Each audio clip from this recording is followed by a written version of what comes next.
lasoo badbaadiyay saraakiil ciidan mas'uuliyiin dawladeed iyo kuwa maamul goboleedyo ayaa sidaas oo kale hoteelka laga soo saaray inkastoo weli qaybo ka mid ah hoteelka laga maqlayo dhawaaqa bamgacmeedyo iyo rasaas al-shabaab ay ridayaan dadka halkaasi ku sugan ee saraakiisha ah waxaa ku jira General Sheekh Yuusuf Maxamed Siyaad Dhinacad oo hadda telefoonka toos ugu jira janan soo dhawow waxaa iga warantaa xaaladda Hotel Afrique كفاءة ما تسكن طبعا يعني هوتيل كومة شيرين أنا جوجين قربي كان جوجي مركي غير حبعي وأسوق قرمدي مركز دبك بدادي أسوق قرمدان وقول الرئي وحنا قرانا يعني إليين وصوبت هذا النباوة حكمة شيران مركز ما أنا كجرين التركة dad badan waa ka soo badbaadinay insha Allah ta'ala markii dambe ciidamada dawladdu yimaadeen ku maaragtay arab cadiyana waxaa ciidamadu inay isfaham waayaan ka baqnay hadaan markii tuuta ay sitaan ayaguna markaasaan ka soo baxnay dadkii intii badnaanna aan ka soo saarnay laakiin jiraan afle iyo Xuseen Gulay iyo dad badan oo mas'uuliin ah ku jiray laakiin anigu kuma jirin ma joogno hotel waaya marka waxaa tiri waan ka soo baxnay dadkii ugu horeeyay ee tagana waan ka mid ahaa tiri ciidan aad adigu hogaaminaysay iyo ciidan kale miyaa ku sugnaa mise ciidan adig gaar aad wadaha ku sugnaa oo dadka meesha tagay ugu horeeyay ciidankii anigu dhinaca bundadan ka galay oo markii hore dhinacaan hore wadadaan ka galay eesho buuqo xabada ku socdaano inaan la geli karin aan arkay kadib waan ka noqday qolada Xuseen Gulay iyo dadka kale oo dad badana dhinaca bundada adigu dhawaa dhinaca bundada dadka ugu horeeyo ka galana waa gartay kadibna saadaqa igu yimid markaan dadka soo bixinana oo adigu ciidanka waan ka soo tagaano aniga ciidankaasna anaa wata ciidankay ahaayeen marka waxay iga warantaa siday wax u dhaceen qofkaan ogeyn nimankan iyo meeshay ka soo weerar galeen iyo weerarka wuxuu ahaa maadaama meeshii aad tagtay maxaa aragtay horta waxaa la ii sheegay aniga nimanku inay gaari wateen oo qana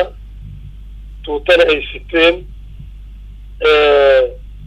boorsooyinna ay dhabarka ku siteen gaariga hoogankaaga ay ku dhufteen dhinaca masaajidka garaash ku yaalla oo kusoo galeen halkaasay ku dhufteen ayaguna garaashka dhexdiisay uga degeen markii qaraxii ku dhacay derbigii waa meeshay xoog uga soo galeen waa garta saasaa la ii sheegay marka hadda xaggee joogaana lagu dagaalamaya ma gudaha hoteelka ma qayb yaroo kamid ah xaggee jooga qaybtaas receptionkay joogaan waa laga dejiyey qaybtaas receptionkay ku sugan yihiin maxaa ogtahay waa khasaaraha dhimasho ama dhaawaca dhaawacan wiil waa arkay dhimashada laba ninaan aqaana anigu oo ninkii ilaalada hoteelka madaxda ka ahaa iyo nin ganacsadaha oo Cabdullaahi Nuure leeraho hadasha Cabdi Nuure labadaas nin baan anigu aqaanaa intii dhimashadu ma badna iyo waxaadan aqoon oo dhinta ma jiraan ما كنت تقول لما تري كرينو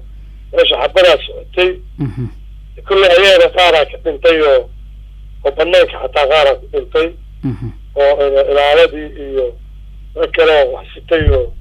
ايش تشوغي اي مارك اي دلين غارنوي كلا نبتل وما سنتا ugu dambeyn hadda waa sidii xaaladda meeshii say wax yihiin hadda waxa exception kaasi ku jiraan maaragta iyagii oo sal loo soo dejiyay qarna ciidankii yaa saaran aduu inta badanna dadkii kor ku jira way ka bixi oo laga baxsho markii hore dad badan ka bixinay aduu dad yara ku haray waxna inta badan hadda waa laga waa maasanta jarnaal haddaan su'aal raacsado wararaa jira oo sheegay in meesha kulan ka socday oo looga arrinsanayay dilka gudoomiyay degmada Hodan Cabdixakiin Dhagajoon wax xoga ma ku soo gaartay inuu kulan noocaas ka socdo hotelka ma ka waray wallahi way General Sheikh Maxamed Siyaad Indhacade ayuu kaasiha oo iga hadlayay xaaladda hotelka Afriig ee magaalada Muqdisho ee weerareen dagaalamayaasha Al-Shabaab dadka la yaqaano hotelka laga soo saaray oo General Indhacade ciidanka uu hogaaminayay ay soo badbaadiyeen alla ka suka waxaa ka mid ah General Maxamed Nuur Galaal laba aflo oo sarkaal ka tirsan militariga Soomaaliya Cabdixakiin Goobaale oo dhalay Allah u naxariistay General Goobaale Cabdixakiin waa dhaawac wuxuuna ka mid yahay dadka iyagoo dhaawacyada halka laga soo saaray ganacsade Xuseen Goley oo ah milkiilaha hotelka gudoomiye hore ee gobolka Galgaduud Xuseen Weheliye Cirfo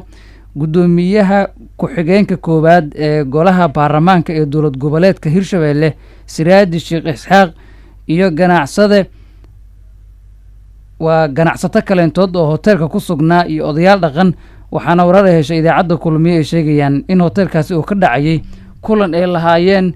qaar ka mid ah saraakiil militariga Soomaaliya ka tirsan aqoon-yahano siyaasiyiin iyo mas'uuliyiin kale oo ka arrinsanaya dilka gudoomiyihii degmada Hodan Cabdixakiin Dhagajuun isla sidaas oo kale hotelka waxaa ka dhammaaday daqiiqado ka hor shir ay lahaayeen beelaha Hawiye oo uga arrinsanayeen xaaladda Soomaaliya gaar ahaan xaaladda ka jirta gobolka Banaadir ee matalaadda iyo doodaha ka taagan doorashada Soomaaliya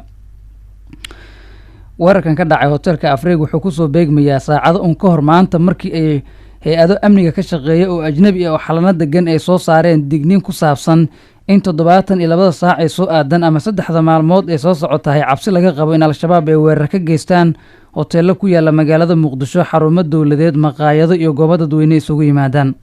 qoraalkaas oo luqadda Ingiriiska ku qornaa oo lala wadaagay sidaan xog ku helnay mas'uuliyiin dawladda ka tirsan hay'adaha ammaanka ayaa waxaa lagu yiri waxaan helnay xog ku saabsan in dagaalamayaal ka tirsan Al-Shabaab oo hubeysan ay damacsan yihiin in ay weerar ka fuliyaan magaalada Muqdisho 72 saacadood ee soo aadan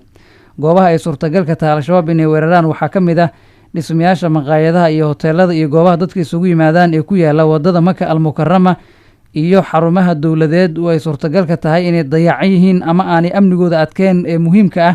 oo ay qorsheynayaan Al-Shabaab inay weeraraan weerarada Al-Shabaab ee laga digay waxaa ka mid ah qaraxyo dagaal toos ah iyo sidoo kale rag jaakada xirta oo aan hubeysnayn ama aan dagaal gali doonin laakiin ay suurtagal tahay goobaha dadka isugu yimaadaan in ay isku qarxiyaan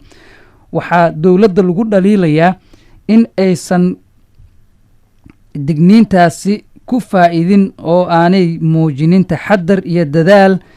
oo ay dayacaad samaysay